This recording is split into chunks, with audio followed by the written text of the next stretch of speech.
Oh,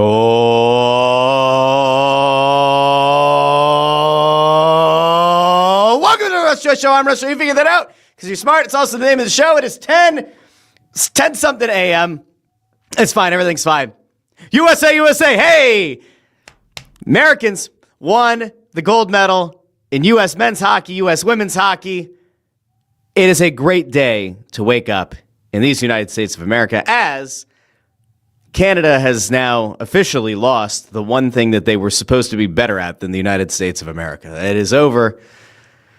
I don't know what else is left. If you're Canadian right now, and I know that some of you out there who tune into the show regularly are in fact Canadian, I don't know. I don't know I don't know what you should do. I don't know where you go now. What's that, maple syrup? Do we go for the syrup? Do we go for sports betting ads that have no inducements? Do we go for that like Ontario has? What else do we go for? What makes Canada uniquely Canadian? Oh, we've got everybody has health care. Everybody has health insurance. It takes 4 months to see a doctor, but we have health insurance. Okay. What do you do if you're Canadian today? The one thing that you couldn't lose, the one thing that you should not have theoretically lost, the one thing that you were supposed to have the superiority over these United States of America is hockey. And boy, it fell apart. Now, I will say, and I have a few things to kind of touch on really quickly when it comes to the gold medal game that we saw on Sunday. But I do want to note a couple of things. One, I thought it was very cool that we saw both in the U.S. and in Canada that governments opened up restaurants and bars earlier, right? Like I am glad to see that they allowed for people to get to experience fully, I guess, the gold medal game. Okay? That is one thing. Now, do I totally endorse the idea of going and getting hammered at like 8:30 in the morning? No, I think that's actually a terrible idea. But the idea of community and the idea of being able to go out to your favorite restaurant, your favorite bar, your favorite local brewery and taking in the game, I think is very cool. I will note that game was about as maddening as any game I have watched in a long time. The first 20 minutes of the U.S. versus Canada, I thought was a pretty well contested matchup. Teams getting opportunities both ways. I genuinely felt that in my heart and in my soul. But the last 40 minutes of regulation, for the most part, I would say Canada dominated 38 and a half of those minutes, right? Like it was an absolute obliteration of the U.S. squad, especially that second period felt like for the better part of 18, 19 minutes in the period, it felt like a power play. It felt like a sustained power play for Canada. Now, there are moments and opportunities in this game that will stand out forever, right? There are. I will note, I put out a tweet and I pissed off a lot of Leafs fans, which I knew were already kind of crazy and delusional and not exactly like tied into reality. I found a lot of those people because while they were clearing off the tears, they were dabbing away the tears on their Leafs sweater or maybe their Canada sweater.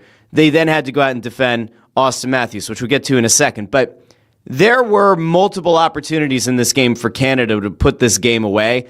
I would argue that it probably should have been like 6-1 at the end of regulation, at worst 4-1.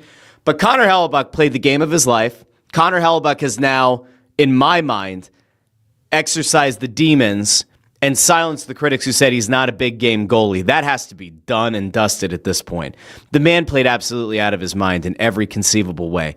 Connor Hellebuyck is as responsible as anyone for this game. And yeah, Jack Hughes is the one who ultimately finishes off that game and wins the gold medal for the U.S. in overtime. But you're not there if Connor Hellebuyck doesn't play out of his mind. There are multiple moments, as I said, though, that will stand out as ones that on one hand, I think you probably sit back if you're a U.S. fan and you're incredibly grateful for. And then if you're a Canadian, you don't feel as great about. The one that I really want to go out to first is this incredible save that Hellebuyck made. I mean, they need to hang this in the Louvre. Or at the very least, they need to hang it in like the Hockey Hall of Fame or something. Like this was absolutely incredible. This was easily one of the most amazing images that we saw. I'll take the comments down here for a second. But like this play, this save on Taves by Hellebuyck, where like in real time you thought, oh, Taves must have just somehow missed this and like sent it wide. No. Hellebuyck somehow recovers and makes that save with the paddle. I mean, like, look at that. Look at that save. That's incredible. To get his stick on it like he did and deflect it away, that's an otherworldly save. I guarantee if most of us tried to do that on ice right now, we'd end up with like a torn labrum in our hip, right? We'd end up with, at the very least, a sports hernia. You might even tear something in your shoulder trying to snap your arm back that fast. Connor Hellebuyck was absolutely incredible in this game. And like I said, if you were ever concerned, or you ever thought that, like, hey, he could get it done in the regular season, or he can get it done at moments that don't matter that much, when you watch this happen, your biggest takeaway has to be that were it not for him, the U.S. is not in that game. The U.S. does not force overtime. And, like, it's also probably worth noting that, like, he made a save that actually kind of got things going the other way on that game-winning goal. Hellebuyck was incredible. Absolutely unbelievable in this game. Now, there are other moments that I think are going to stand out, right? Like, I think that there's a really rough moment in this game that Nathan McKinnon is going to have stick with him for a while. This was the moment that if you wanted to believe there was going to be a chance for the U.S. in this game, this is the one that made you feel like they might have had maybe not divine intervention, but they certainly had something going for them that day. This was it right here. Nate McKinnon buries this 100 out of 100 times. I'm not even going to say 99 out of 100 times. He buries this 100 out of 100 times. If we were going to take this out of 100,000 times, he misses this shot 1 out of 100,000 times. It's that minuscule of a likelihood that he misses this. He had a wide open net. Hellebuyck's on the other side. This is a shot that Nathan McKinnon, who many would argue is one of, if not the best player in the world. You always have the people who debate between McKinnon and debate Connor McDavid. Some would argue that McKinnon is a more well-rounded player than McDavid. If you want to say he's in your top 2, your top 3, whatever number, he certainly doesn't fall out of your top 5. Nathan McKinnon buries this shot 99,999 times out of 100,000. This just happened to be the one time that he didn't. The reason that this one stands and looms so large is because post-game, he had a quote that I think ultimately is just like the biggest loser energy. And I get that you're disappointed. I do. Like, I can't imagine what it feels like to be this good, right? And to be at this level. But he had a quote that I thought was actually kind of insane.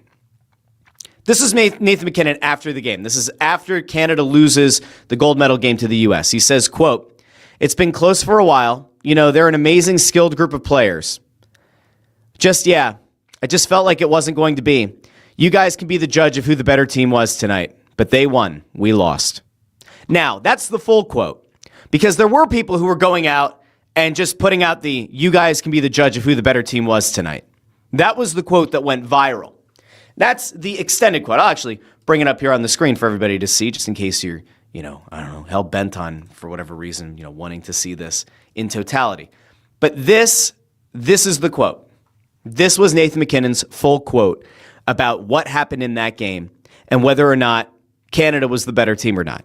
Now, again, I will point out, I think that for the second and third period of this game, for 38 and a half of the 40 minutes, I think Canada was the better team. I think the U.S. was incredibly lucky. And again, any goalie in the world other than Connor Hellebuyck in that game, I'm not sure that you get to overtime. I'm genuinely not. I thought that the U.S. was lucky to escape the second period without being in a massive deficit. That third period hit, I had hoped that the U.S. in the third period was going to come out with a lot of piss and vigor, right? Some vim and vigor, right? I thought that they were going to come out and actively try to end the career of some Canadian players. And it didn't happen.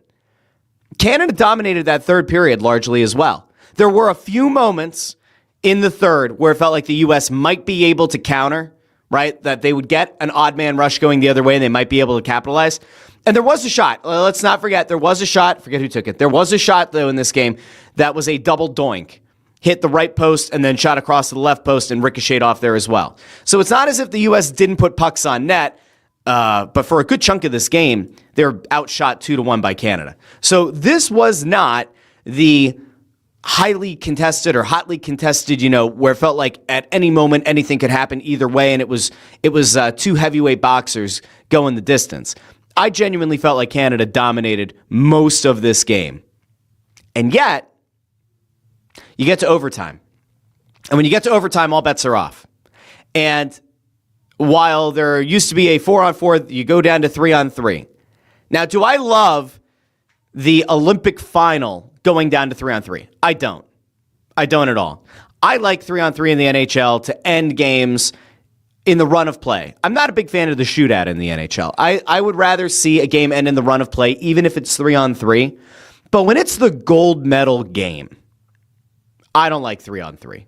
I totally understand that it seems like sour grapes from the Canadian fans to say, well, it's not the right way to determine a winner.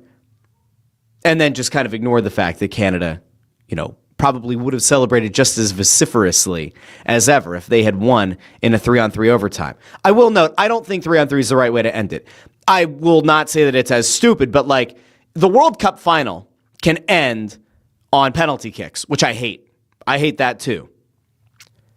But like, if the World Cup said, all right, we're going to go down to 9v9 or 7v7, or we're going to shorten the pitch, or we're going to add a player to each team, I'd say that doesn't feel like it's in the best interest of the game. It seems stupid. And especially for a gold medal game, I'd run this shit until the wheels fall off. Like, somebody needs to make the true case to me. Why should the gold medal game not be a 5-on-5 until there's a winner? All right, fine. You need to put an intermission in between? Cool, put an intermission between overtime and double OT. You're worried about the closing ceremony? Book the hockey tournament a little bit differently so that it doesn't end on the same day as the closing ceremony. Figure it out. But I think that the game truly should end 5v5. And if it takes 3 overtimes, it takes 3 overtimes. It's a hell of a story. Competitor spirit. That's the whole point of the Olympics, right? It's a big part of the Olympics, big part of the Olympic spirit. Now, again, did I celebrate any less chaotically? Did I say to my kids who were jumping up and down on the couch screaming, and my wife who was screaming, and myself who was screaming, did I say, guys, you know what? I understand the excitement that America won, but it wasn't 3-on-3. So let's tamp this down a little bit, shall we? No. You still ultimately win. And this was a triumph for an American team that had a lot of stuff go well and some stuff go very wrong. And this was a tournament. This was a final that featured 2 teams that nearly got upset in the quarterfinals. Now, the semifinals, that was not the case. But in the quarterfinal, Canada almost loses to Czechia. The U.S. was kind of on life support, and Quinn Hughes bailed them out in overtime. This could have been a very different looking final as well. And yet, you got U.S.-Canada. Now, I did make it sound like Canada, trounced Finland, which they did not in the semifinal. That was a heroic comeback by Canada. They were down 2-0. And that was I thought that was a little bit of a choke, but whatever. But you still got USA versus Canada. That's what everybody kind of thought would happen going into the Olympics, and that's what you ultimately got. Now, I will point out, and I know that this is probably not aligned with some of your viewpoints. I do think that it's ultimately a shame that Russia didn't get to compete. I don't care about Russia competing in figure skating, in the luge, in skeleton, in bobsledding. I think it's a shame that the Russian players for the hockey tournament didn't get to play. I would have loved to have just seen the independent federation of whatever get to take the ice. I would have loved to have seen Alex Ovechkin versus Sidney Crosby. I would have. Not in the final. But I would have loved to have gotten to see Alex Ovechkin get one more Olympic run. I think that would have been really cool. I think the likelihood of Crosby and Ovechkin running into each other would have been a hell of a story. And it would have been a really cool moment. Because, Ovechkin doesn't have that many years left. We can look at Crosby and say, there's a non-zero chance that Crosby could be back in 4 years. I mean, he'll be very much at the end of his career. But I still think that there's a non-zero chance Crosby could theoretically play for Canada in 4 years. I'm not saying it's likely, but it's possible. Ovechkin will not be playing in 4 years. Unless the Russians are allowed back in the Olympics and they decide to try to give him some sort of a fond farewell. I don't see it, but I could be wrong. I think that's a shame. I think that we as a hockey-loving community of people were kind of robbed of that. You can have whatever feelings you want to have about geopolitics. We don't get into that on the show. From a pure hockey perspective, I would have loved to have gotten to see Ovechkin have one last run. And I mentioned Crosby, and I'm going to point out this one thing. And I know some people were like, this is an absolutely bullshit take. I felt genuinely horrible for Sidney Crosby not getting to play in this gold medal game. Because while I could conceivably see a path to him playing in 2030, I felt like, yes, the U.S. beat Canada, but Canada with Sidney Crosby is a very different beast than Canada without Sidney Crosby. And it doesn't lessen the excitement and the exuberance around winning it. But man, I felt for Crosby. I did. And I know that we talked about this over on So the Goalie before, but I think that there's a certain level of Crosby where, like, as a Flyers fan, you have hated Crosby since the second he came into the league. And I feel like over the last few years, and maybe it's because of like the coming back from all the concussions, maybe it's because the Flyers haven't been very competitive. You've also seen the Penguins have some down years.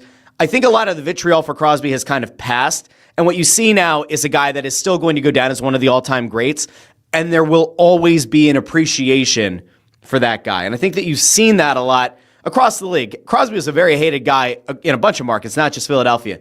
But I think that you've kind of seen and felt that shift. I certainly have. That shift in fan sentiment around Crosby.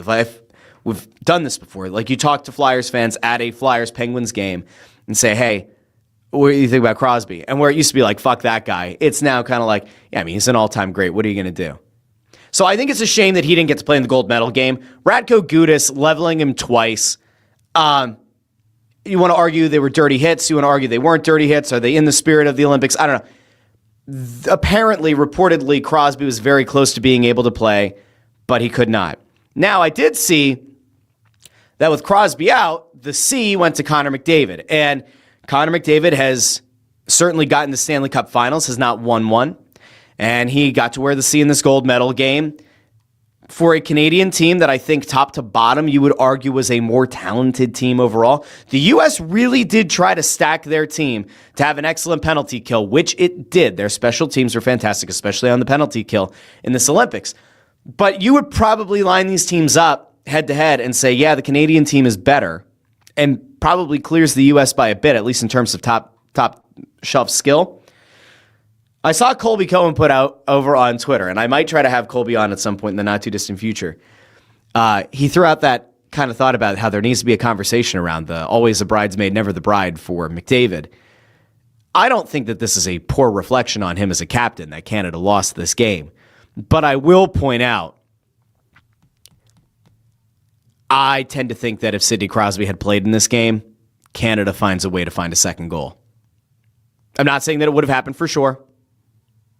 But I tend to think that Crosby would have found some magic. And Canada probably wins this game in regulation. Could be wrong. I could be wrong. I've been wrong before. Not very often, but I could be wrong. I think it's a shame that Crosby didn't ultimately get to play in this gold medal game. I think that this will be the thing that, like, if he hadn't planned on playing another 4 years, or if he hadn't planned on being in shape enough to play in the Olympics, I fully expect that he'll want to get back out there in 4 years. Because to go out like this, to go out not on your own power, right? To go out because Gudas took you out and you couldn't get in the lineup, couldn't be healthy enough, or didn't want to take a spot away potentially from a guy who was healthy and ready to go. I can't imagine Crosby goes out this way, but we'll find out. All right, now I'm going to go over to the comments. I don't have the answer to this, but this is a good point. I'm trying to figure out how to say this name though. Is this Nihao? Wait. Nihao Leo? Is it Nihao Leo? I don't know. Maybe. 3877 says, who coached the PK for the U.S.? Give him his flowers. Or her. Yeah. Whoever the penalty kill coach was for the U.S. crushed it. If somebody knows, you let me know in the comments. They went perfect in this game and in this Olympics. I said very late in this game, it was was it the 6.5 minute mark is when the U.S. got a 4-minute, right? It was a double minor penalty for a high stick. And then with like 49 seconds left on that double minor, the U.S. took a penalty, or they committed a penalty. Canada goes on the power play, and it feels like we all kind of know how this one ends. The joke of like the power play merchants, Canada, ultimately happens, and the U.S. killed it off. It was incredible. It was fantastic stuff. All right, let's see. Amadeo asks, was Torts the PK coach? I don't know. If it was Torts, you got to give Torts some credit. Hey, Torts, just out of curiosity, were you the one who coached the PK? Not answering your questions. It's not very nice. It's not very nice at all, Torts. Come on now. You could have at least given me an answer. It's kind of hurtful. All right, let's go back out to the comments, though, because this was wild stuff. Chris Freed asks, or says, Flyers congratulated Tocchet and Sanheim in a tweet. Should they have mentioned Torts as well? No, he's not employed by the team anymore. Z2 Bro says, happy snow day, Russ. Happy snow day. That's actually why the show was late today. I was trying to help one of my kids get the microphone on the computer to work, and it didn't work. Didn't work at all. Let's see.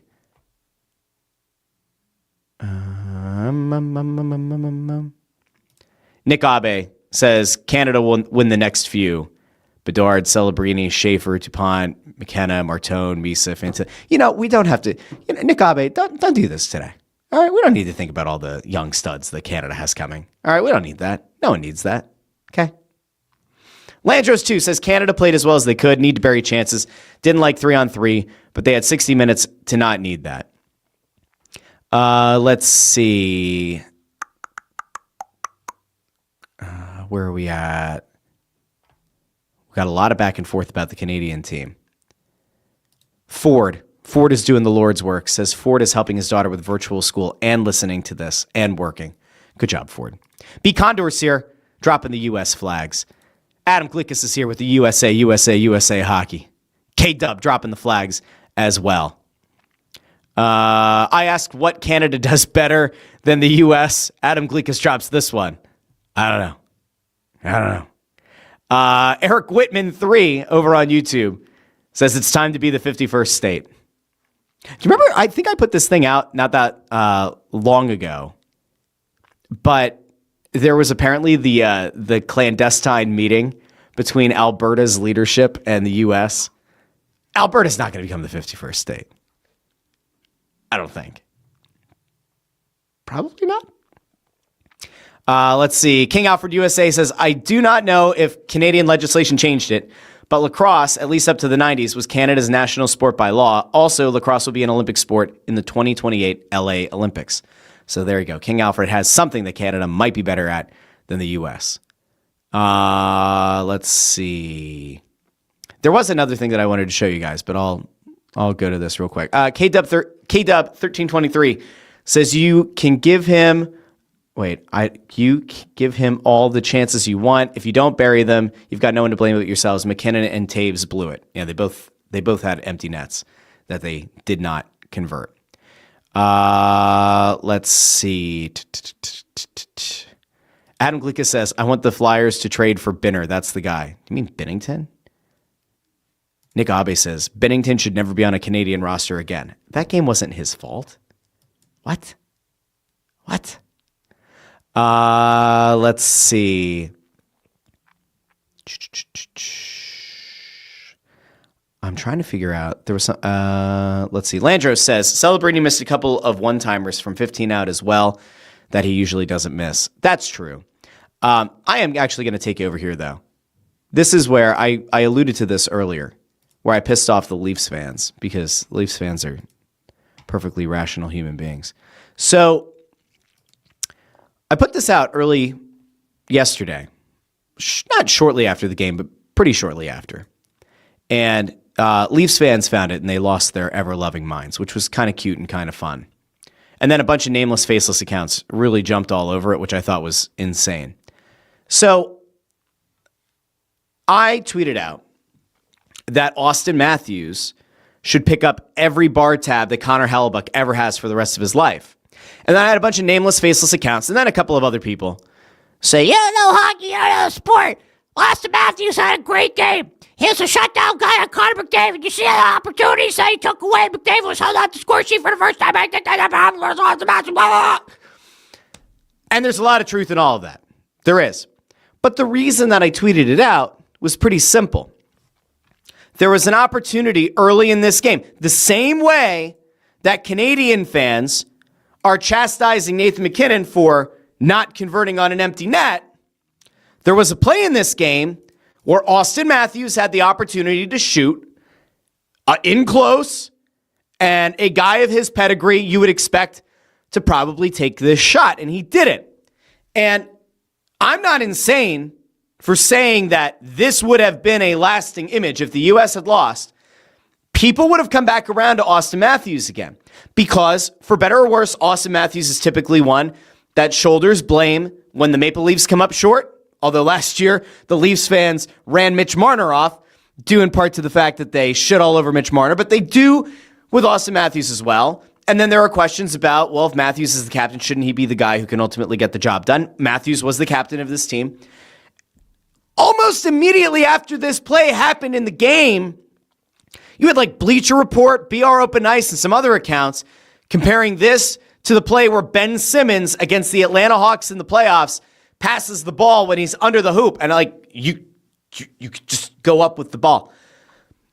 If the U.S. had lost, this is an image that would have followed Austin Matthews for a bit. It would have. And yet, it doesn't follow him because the U.S. wins. Now, you could make the case, and some people did. Some people argued in, I don't know, like pretty decent faith that Tkachuk is there, maybe has a better angle. The goalie is on this post. Perhaps the pass across to Tkachuk, he could bury it. He has an easier time and a better angle to try to bury it. But this is a thing that would have stuck out because one of the other things that we saw, let me see if I can play this game over here real quick.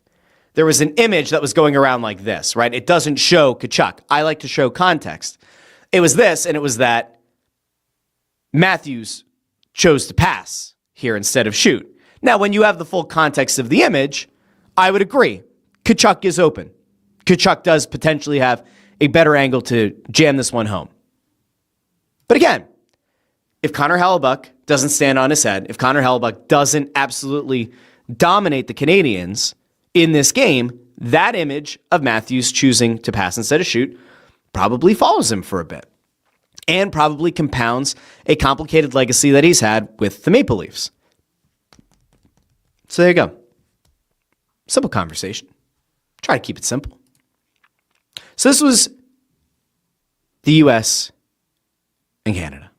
We got to see the two teams we wanted to see go head-to-head in this tournament, and we were treated to a heck of a game. If you're an American fan, you were probably chewing your nails down till there was nothing left or until your nail beds bled. If you're a Canadian fan, you were probably slamming your head against the wall a considerable number of times in this game with all the opportunities that were not executed on. Now, Landros is not wrong here. Says for all the yapping that Tkachuks did, thought they were both invisible yesterday. And that's one of the things that the Leafs fans who got very upset about the Matthews tweet, they pointed out a lot about young Tkachuk, Brady, and Matthew, both underperforming. Where's the criticism of the Tkachuks? So there you go. Let me see if there was anything else that I wanted to get to. Adam Gleek is here with an idea. Says, McKinnon should have worn the C. He won a cup. McJesus showed up in the finals. McKinnon being the captain would have been a pretty interesting call. It was also probably worth noting that McDavid ended up getting named. McDavid got named the player of the tournament. He was like the Olympic playoff hockey MVP. Kudos to him. I did have a question, though, right after the game. I was like, is the Team Canada account going to put out something similar to what they did with the women's team, which was silver shines just as bright? I was like, they can't possibly do that, right? And they didn't. Their account tweeted out something. I think it was in all caps. It was like Canada wins the silver. And they also sent out a proud of this team. Yeah, here we go. Silver for Team Canada. Here we go. All caps, by the way, just in case they didn't get the point across. Here we go. This is, there we go. Silver for Team Canada. Cool. Now, there is something that I wanted to really quickly point out to the people, okay? But I don't need some of the folks who are kind of psychotic to lose their minds about it, okay? Here's the thing.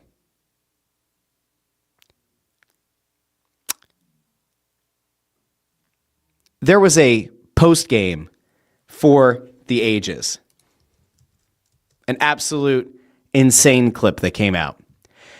So you had Dylan Larkin on Instagram Live taking video from inside the locker room. And then Kash Patel, the FBI director, is in the background, which then sparked all kinds of wonderful discourse on Twitter about should he have been there, should he not? He's a hockey player and has been an advocate, for the hockey team and all that. And apparently he's friends with a bunch of guys on the team. But there was a video that came out because Kash Patel had Trump on the phone. And, I thought it was pretty wild because it's the most human, like the most excited I think I've ever heard Trump sound. He was very clearly proud of the U.S. team. I'm going to see if I can find the exact moment because there was something funny that he did say on the call. We'll see if I can get this one tuned up. Let me see. It was when they cut back to... Yeah, there we go. Here it is. So we'll play this really quick. So Kash Patel, FBI director, is in the locker room with the U.S. team. And Trump has a line about Connor Hellebuck that you have to hear. Here we go. Minute. 1 minute. And by the way, your goalie played not bad. Howie, say hi. Howie, say hi to him. How you doing, Don? I think that was the funniest exchange, right? Had a pretty good game. Yeah, it was a very good game.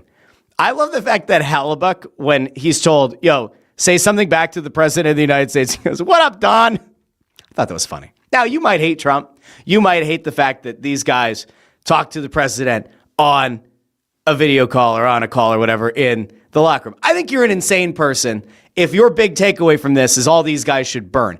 I saw some people on Twitter this morning in the least shocking development ever. I hope their legacies are tarnished forever. Fuck all these guys. I don't care. I don't want them to represent America. Everybody just chill out, okay? It's a friendly call. Now, if these guys show up at the State of the Union, which is what they were allowed to do, right? Like they were offered, I guess, a military plane to get them to the State of the Union. You can feel however you want if they go to the State of the Union. In that moment post-game, if Trump calls them, if Biden calls them, if Bush calls them, if Obama calls them, if Clinton calls them, it's a good moment. I don't know. I guess I'm just crazy. I guess I'm crazy. Maybe it's just me. So, that was it. I think it was the last thing that I saw. There was a clip. I can't show it because it was on NBC. There was a clip with Quinn Hughes where he's asking for another beer. Hilarious. There's a moment where Mike Tirico goes out to Jack Hughes, Quinn Hughes, and Connor Hellebuck. And Quinn Hughes looks absolutely gone. Like, totally gone. Those guys are probably having a rager in Milan. And by the way, I forgot to do this, but we have to give Jack Hughes a lot of credit. Because while this was largely the Connor Hellebuck game, unbelievably clutch moment by Quinn Hughes. Like, unbelievably clutch. This is going to go down as one of the most iconic images. You can absolutely see this 20, 30, 40 years from now being the lasting image of these Olympics. This picture of Jack Hughes. I mean, he takes a high stick, snaps at least, one tooth there, blood in the mouth, looks like an absolutely psychotically proud American guy, draped in the flag. You could say what you want to say about Jack Hughes. There have been some who have called him soft. There have been some who have questioned his career thus far with the Devils. This dude understands pressure. And one of the wild things that came out after the fact is that apparently the night before, the night leading into the gold medal game, Jack Hughes and Quinn Hughes sharing a room as brothers. And apparently they couldn't sleep. And Jack apparently told Quinn he couldn't stop thinking about scoring the overtime winner in the gold medal game. So, pretty wild stuff. And good for him. By the way, Joseph DeAngelis is right. Reminds you of the Bobby Clark holding the cup image, that iconic picture. I think it's really, really neat. As a really, really cool moment. The coolest moment, though, and the most iconic image, and the one that I will try really hard to get through, but man, it absolutely tore me up as a dad. This American team, who again, this is where people getting so lost in politics and making it their full identity have lost the fucking plot. The people who are hoping for any of the guys in the locker room to have their legacies tarnished, or they don't deserve to have a good legacy now because they took a call from the president in the locker room after the game. The reason that those people are fucking psychotic, and I will happily stand by the belief that those people are psychotic, is because it totally then glosses over one of the most incredible human moments in this entire tournament, one of the most human moments that you will ever see. And that is what the hockey team did with Johnny Gaudreau's jersey, and then most notably with Johnny Gaudreau's children. Now, again, if you are one of the psychotic people who saw a video of the U.S. team drunk and excited to take a phone call from Donald Trump in the locker room, and you want these people to be burned at the stake and have their legacies tarnished, I want you to try to rationalize that and do the math on it and reconcile that with this image. I just want, for people who make politics their main identity in this world, I want those people to explain how you could say that about a group of guys who did this. First, we saw the guys skate around with Johnny Gaudreau's jersey. We got to see that almost as soon as the game was over. They brought the jersey out of the locker room and they skated around the ice with it. Beautiful moment. They take a team picture. Beautiful moment. And then there is a moment where the guys stay on the ice, and apparently I was listening to 32 Thoughts. They were talking about how tough the security can be. They don't let anybody on the ice. They don't let anybody in that inner circle, in that ring. Remember, there are no seats up against the glass. Security's incredibly tight. And you go, what are they doing? What's going on? And you see the American players go out, and they go get Johnny Gaudreau's little kids. They go get two of his kids, and they bring those kids on the ice with the jersey, and they take a picture. Because this image says far more than 1,000 words. This is a group of guys who missed their friend. This is a group of guys who went to battle with Johnny Gaudreau and who wanted him represented not just in name and number of a jersey. They went out and got his children and brought them on the ice to have that moment and that legacy last forever. That is a beautiful moment, and that is the sign of good human beings. And you could disagree with them politically, but if you can somehow see that and say, I want those guys to no longer have a good legacy and to be forever hated because they took a call post-game in the locker room, if you see that, and that doesn't do more for you to speak to the humanity of these guys, something's wrong. Something's wrong. I thought it was a really, really cool moment. I thought it was a really great moment. And as a dad, I absolutely had tears. You know, I have to do one of the, as a man, I have to admit that I had a couple of, I had some sweat coming from my eyes. Now, if you watch that and you felt emotional about it, there's nothing wrong with that. That is a beautiful moment. Kudos to these guys for going out, paying tribute, and including his kids. I thought it was a really sweet moment. It was a great moment. That, to me, is the lasting image. The Jack Hughes picture draped in the flag is certainly one of them. The one where they bring out Johnny Gaudreau's kids and they take that team picture, that, to me, is the lasting image of these Olympics. All right. K-Dub says, that moment was by far my highlight. Adam Gleeka says, I love Johnny Hockey and what USA Hockey did for his family. That was a really, really cool thing. I genuinely did. All right. I think that's about it. Chris Reed says, tell us how you really feel. There you go. You got it. AJ says, I teared up at Johnny Hockey's kids on the ice. You had to. I mean, like it was a beautiful moment. It was so cool. I think it's one thing when they took the jersey around, I was like, that's really cool. I was like, that's really nice.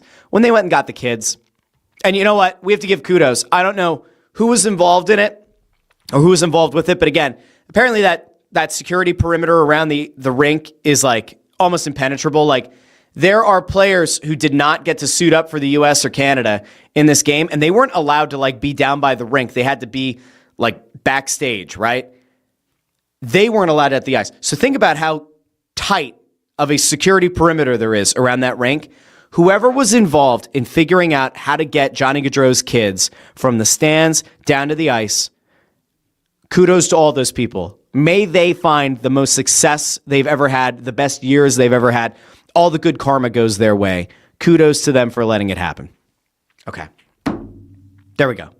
I'm good. We're done with the hockey. We're done with the Olympics for now. By the way, a nice big audience this morning over on YouTube. I appreciate that. Thanks for being here. If you haven't done so already, like the video, share the video, subscribe, ring the bell so you get notified every time the show goes live. We have decided for this week that we're going to do the show at 10 a.m. Monday, Wednesday, Friday. Typically, things are already, kind of chaotic, right? It doesn't always happen that the show has a set time, but we're trying it this week, 10 a.m. Monday, Wednesday, Friday. So if you're new to the show, I don't know. We'll see. We'll see if the 10 a.m. thing works out. Okay. Now, we have a couple other things that we need to talk about. Most notably, we had Bryce Harper broke some news that is interesting considering that he's Mr. Keep it in-house guy. And then we had the Sixers have a big win last night. Where do you want to go? I don't know. I have to tell you, I might keep the positivity going here really quickly with a very brief note on the Sixers before we go over to what happened with the Phillies. But Tyrese Maxey absolutely put Anthony Edwards on a poster last night. It was one of the most incredible moments I've seen in a while. He was fantastic. I can't show you the clip because if I show it to you, let's see, can I? Let me see. I can freeze frame it though. If I freeze frame it, yeah, that's what I'll do. All right. YouTube can't get mad at me if I freeze frame an image. See, I got my workarounds. I just want you to see this really quickly. This is Tyrese Maxey putting Anthony Edwards on a poster. I love Anthony Edwards as a player, by the way. One of the most dynamic and fun players to watch. Gives you like shades of Michael Jordan. But man, Tyrese Maxey went up and over. Here we go. Tyrese Maxey. I don't think I've ever seen him so ferociously dunk a ball. Dunks it on two guys, including Ant-Man right there. Bang. All right, so he dunks it on Anthony Edwards. Now, we could end the story there, but I think it's always interesting to hear how a guy reacts to being dunked on. And I think it's interesting to see how this league thinks of Tyrese Maxey. So I actually want to go out to Anthony Edwards' post-game remarks because the Sixers, I mean, they decimated the Timberwolves on Sunday night. But really quick, this was Anthony Edwards after the game about getting posterized by Tyrese Maxey. Came into the league together, been friends, played in the All-Star game together. What was it like, kind of that battle? Yeah, he's incredible, man. He already know he one of my favorite players to watch in the league. He dunked on me today too. I don't really like that, but yeah, he played great, man. I was going to ask about the dunk. Yeah. You looked like you didn't see. Yeah. I didn't know that he was. Going downhill, I just ended up turning my head, and I'm thinking he's gonna lay it up, and then he went and punched it. It was like a little quick dunk too. I couldn't even get a chance to block it. But yeah, that's why we played the game. I'm not mad at that. So anyway, I thought it was cool. I think it's a cool moment of, you have those thoughts of like great respect's great. Anthony Edwards is easily one of the best young players in the league. They've very much built Minnesota around him. Again, as a player, I think Anthony Edwards is awesome. He's got a killer mentality. So him going out and saying that Maxey is this awesome player, one of his favorite to watch, yada, yada, yada, I think is a cool thing. We talked about this last week. I love Tyrese Maxey, the basketball player. I love the positivity the guy brings. It seems like he's got a smile that lights up a room. I think that the Sixers have done organizational malpractice by not adding to this team, especially at the deadline, letting Jared McCain go, as Daryl Morey smugly said that he was confident that he sold high on Jared McCain. I think that it was organizational malpractice to not bring a single soul in here who could help Tyrese Maxey further, especially when they knew that Paul George was suspended. Joel Embiid remains out. It is certainly concerning between the right knee management and the shin issue that he had ramping up over All-Star weekend. Not great. And yet, you got to see what this thing looks like when Tyrese Maxey just goes off. And last night's game is one that the Sixers hopefully will build some kind of momentum on. It's a 27-point win on the road. They outscored the Timberwolves by 17 points in the second half. They outscored Minnesota by 11 points in the final frame. It was a good comprehensive win for your team, your town, your Philadelphia 76ers. Kelly Oubre had a couple of moments in this game too. Step back jumpers, in rhythm, like out of his mind. I don't know what the hell Kelly Oubre was thinking, but like he was on. He was on in certain moments. Overall, didn't have a great game from the field. Shot pretty well from beyond the arc, but he was shooting confidently. I don't know what to make of it, but he played well. Now, Maxey had 39 points in the game, which you would expect. VJ Edgecombe, who I continue to say needs to be the guy who steps up the most with Joel Embiid out and with Paul George out. Edgecombe had 18 attempts from the field in this game, went 6 of 7 from beyond the arc, had 24 points of his own to go along with 7 rebounds, 2 steals, and an assist. If this team is going to make the playoffs, if this team is going to avoid the play-in, if this team is going to be in any way, shape, or form a competitive squad down the stretch, the rest of this Sixers season, the rest of this regular season, they are going to desperately need VJ Edgecombe to be that 1-2 punch, to be the Robin to Tyrese Maxey's Batman. And whenever the moment comes that Joel Embiid is healthy and returns to the lineup, and Paul George comes back, hopefully in the best shape of his life, right, ready to go, hopefully they'll be able to carry some kind of momentum into the playoffs. If Edgecombe isn't on and it's just Tyrese Maxey, that's where you're going to run into a real issue. That's where I start to have legitimate concerns about whether or not they have enough firepower to even make the playoffs. We will see. Cam Payne, by the way, who came back from abroad, 1 for 5 from the field, 1 for 3 from downtown, had 3 points to go with 2 rebounds and 3 assists. So welcome back, Cam Payne. Welcome back. All right. Let's see. What is happening over here? Chris Freed says, will Embiid play again this season? It does feel like his time in Philly is quickly coming to an end. No, it doesn't. That's insane. Yes, he's going to play again this season. His time isn't coming to an end. His contract is insane. No one's trading for that contract. And up until about 2 weeks ago, we were all talking about how he looked as good physically as he has in years. No, his time in Philly isn't coming quickly to an end. He's got an extension, and nobody's trading for that. No. Don't be a prisoner of the moment.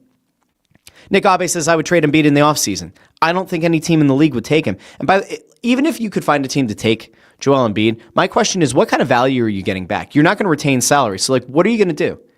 You're going to just take crumbs to move off of Embiid? Some people might argue that they should. Is there a free agent that comes up in the next offseason or two that you feel like better fits with Maxey and Edgecombe? Maybe. And maybe you have that conversation, but I don't see it. Let's see. Landro says the GM is an idiot. President of basketball operations is kind of adult. Again, said he sold high on Jared McCain. Don't if you want to save your sanity, don't go look at the last few box scores for Jared McCain with Oklahoma City. Don't go watch any of the highlights of Jared McCain playing for Oklahoma City. You'll lose your mind. Havokin says they did it to Iverson the one good season when they started out like 14-0, put some pieces around him, and then he gets to the finals and then nothing later. I don't think we're quite there, but man, I have like legitimate concerns and legitimate issues with this front office. I'll also note that my disdain isn't just for Daryl Morey. I have legitimate questions around Nick Nurse as well. I do. You watch some of the actions that Jared McCain has been running with Oklahoma City, and it doesn't look anything like how Nick Nurse was using Jared McCain this season. I kind of wonder whether or not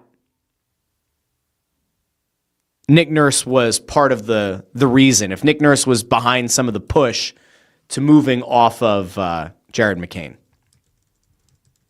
Now I have to look at this because Landro says that Risto is trending on X. Is he? I think that ultimately, like, if you want to live in a world where Rasmus Ristolainen moves on, like, I think that there are going to be teams that are going to be interested in Risto after how he did at the Olympics. And if you're the Flyers, you should absolutely capitalize. I don't think Risto's stock is ever going to be higher than it is now. Because make no mistake about it, Rasmus Ristolainen had a really nice Olympics for Finland. He did. And especially in their last game, he was noticeable in a good way. I don't think that Risto makes sense on this Flyers team. But if you have teams that are going to actively go after him, and that was reported now by Daily Faceoff, saying, according to sources, half a dozen teams interested in Ristolainen. After an impressive showing at the Olympics, Ristolainen has generated interest from a handful of teams in recent weeks, according to Anthony DeMarco. So there you go. This is like one of those rare times where going off and playing in the Olympics maybe gets the juices flowing again. I will say, if the Flyers were serious about moving Risto before or being open to it, now is the time. Because remember, the Flyers, which is going to be some interesting hockey to go back to watching after the Olympics, they were kind of falling out of it anyway. If you move Risto, to me, that's kind of like moving Walker a couple of seasons ago, right? Like, Danny Briere could still say that the players are going to kind of show and indicate and dictate the path that the team takes.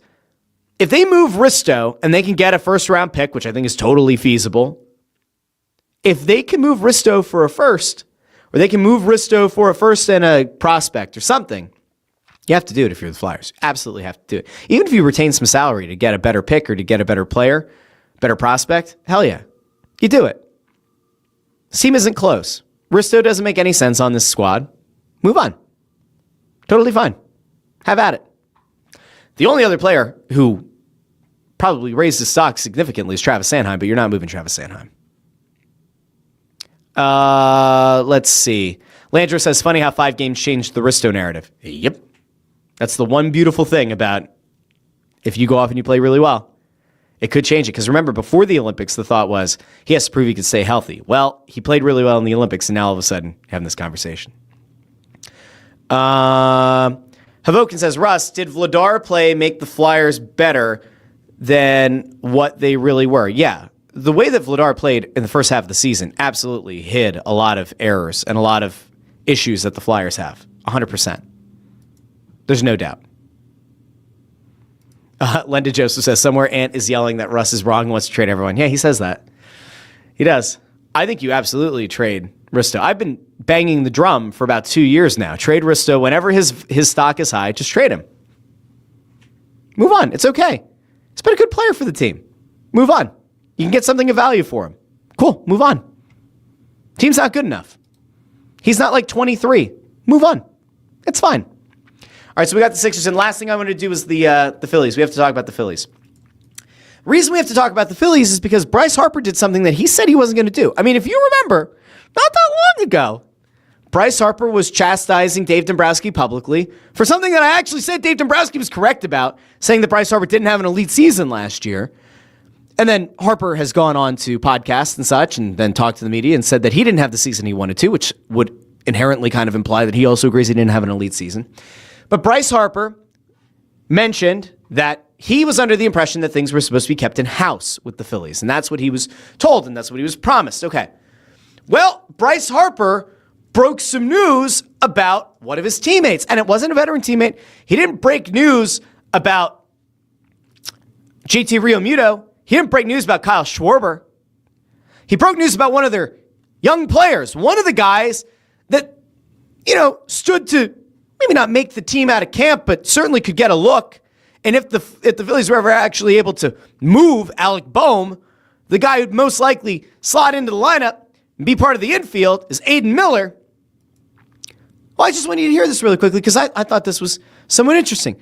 Bryce Harper talks to Ruben Amaro, talks to Tom McCarthy, and he drops this little nugget in the 6th inning of the Phillies game against the Pirates. Yeah, if Miller could get off his butt and get in the game, that'd be nice. I'm just kidding.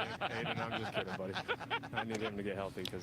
So he starts by joking that he needs to get off his butt and get in the game, and then he says, "I'm just kidding, Aidan, buddy." And then listen to this. I need him to get healthy because he could help us by the end, obviously. But no, I think he needs to get healthy. He needs to get healthy. This is interesting and notable because there was no conversation. There was no conversation about Aidan Miller being injured. No one had gone public with it. Certainly the organization had not gone public with it. But Bryce Harper broke the news. Very interesting. Again, Mr. We're going to keep everything in-house. He's the one who goes out and breaks this news about Aidan Miller, which then led the Phillies to run some kind of cover. And presumably, somebody passed info along to Todd Zalecki, who, I like Todd Zalecki. Todd Zalecki seems like a good dude, good reporter, right? For MLB.com. But Todd Zalecki, not that long after Harper drops this nugget on the telecast, tweets out the following.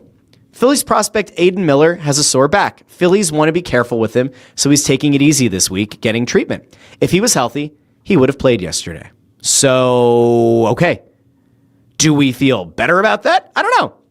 I'm not trying to drum up some controversy here. I'm just merely holding Bryce Harper to the same standard that he was apparently trying to hold the organization to, and that he came into camp holding the organization to, and actively complained openly about Dave Dombrowski not keeping things in-house. But Bryce Harper dropped the nugget, the little knowledge bomb on the telecast that Aidan Miller was hurt, and then the Phillies had to run some kind of, not counter-narrative, but they had to do a little bit of damage control and publicly put out there that, yes, Aidan Miller is injured. He has a sore back. Okay. Cool. I don't know what to make of that. If this is going to be like a weird power play thing that Harper does all season, though, then it's going to get ugly. We'll see if it happens. I'm going to go out to the comments here before we head out, before we roll out. Nick Abe says, I've seen stuff that the Bears might move to Indiana. That was the thing that did come out late last week. They are looking to move southeast and like right over the border in Indiana. Can you still be the Chicago Bears and play in Indiana? I would argue, yeah, because New York doesn't play in New York. The Giants and the Jets play in New Jersey. The New York Red Bull, they play in New Jersey. So, yeah. I think they can still be the Chicago Bears, but it is kind of weird. Weird to think about. Chris Freed says, what a year for football in Indiana. A college national championship and getting the Bears to move to their state. Nick Abe says, you're about to hit 2,000 subscribers. Let me see. Where are we at on the subscribers right now on the channel? We are currently at 1,994, which means at least one person subscribed during the show today. We are 6 subscribers away from 2,000. It would be swell to hit that number in the not-too-distant future. If you haven't done so already, like the video, share the video, subscribe. It does help. This is more of like a vanity thing to just be able to say, got to 2,000. Would be nice. Would be lovely. We talk about all kinds of stuff on the show here. We often talk about Philadelphia sports and dissect the media who cover them. We also get to national stuff, like we talked for a good chunk of today's show about the gold medal game in the Olympics. Of course, you can come here for your Flyers talk, your Sixers talk, your Phillies talk, your Eagles talk, even sometimes your Union talk. I don't want to go fully negative to end the show, but the Philadelphia Union losing their season opener against DC United and being scored on by Ty Baribo, who they sent away to DC for a lot of money, but they sent away Ty Baribo and he scores the game-winning goal against them. Not ideal. Not ideal at all. Nick Abe asks, McKenna talk? We could talk about McKenna another day. Maybe.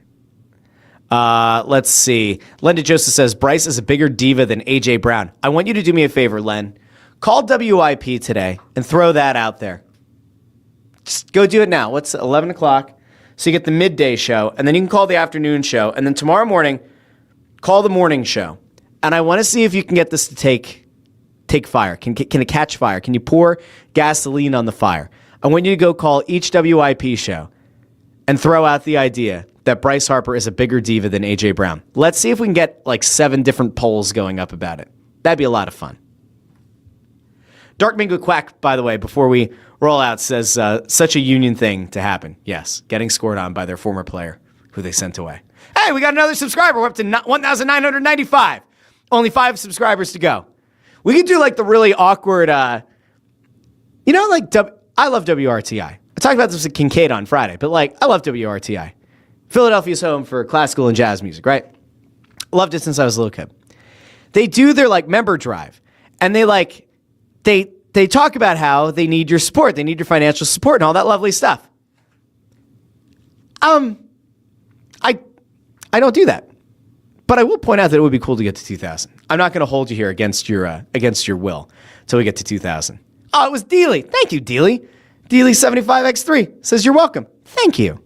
Thank you. Okay. I think that's it for today. I'll be back on Wednesday at 10 a.m. We're going to do 10 a.m. again on Wednesday here on The Russ Joy Show. Do me a favor if you haven't done so already. Like the video, share the video, subscribe. Ring the bell to get notified whenever we go live with the show. Don't forget, you can also find short-form content around this show on TikTok, Instagram, YouTube, Facebook. If you see the stuff, you can follow those accounts. You can like those videos. It just helps the show get out there to even more people. And do me a favor, if you like the podcast feed better, or if you're just like, hey, I don't want to stream a YouTube show while I'm driving later on, you can go find the show on Apple Podcasts, Spotify, Pandora, Amazon Music, wherever you get your podcasts. Do me a favor, if you go out and shovel today, be very, very careful, right? If you didn't keep up with the shoveling overnight, there is like a nasty layer of like heavy concrete-esque slush on the bottom of the snow. Don't go and like hurt yourself, all right? Take your time out there as you go and you do the shoveling of the snow, okay? All right. I like this. Ford says, like, subscribe, share it with your ex. That's right. I used to say stuff like that. Yeah, share it with an ex-girlfriend, ex-boyfriend, ex-whoever. Yeah. Friends that you haven't talked to in years, just send them the subscription link to the Russ Joy Show on YouTube. When they say, what the hell is this? Who's this like racially ambiguous guy with a mustache? Who is this guy? Why do I care? You just say subscribe. Help the guy out. All right. I think that's it. All right. Until Wednesday, this has been the Russ Joy Show, and I've been Russ Joy, but you knew that already because you're smart. It's also the name of the show. Good job to the U.S. hockey team, the men's team, the women's team, to all the athletes who went over. Alyssa Liu, who won the first gold medal for a U.S. skater. Was it just women's skater? It was any skater, like 20-something years. Kudos to her. She crushed it. Good job to all of the U.S. To quote the great Ian Darke, go, go, USA. Talk to all of you Wednesday here on The Russ Joy Show.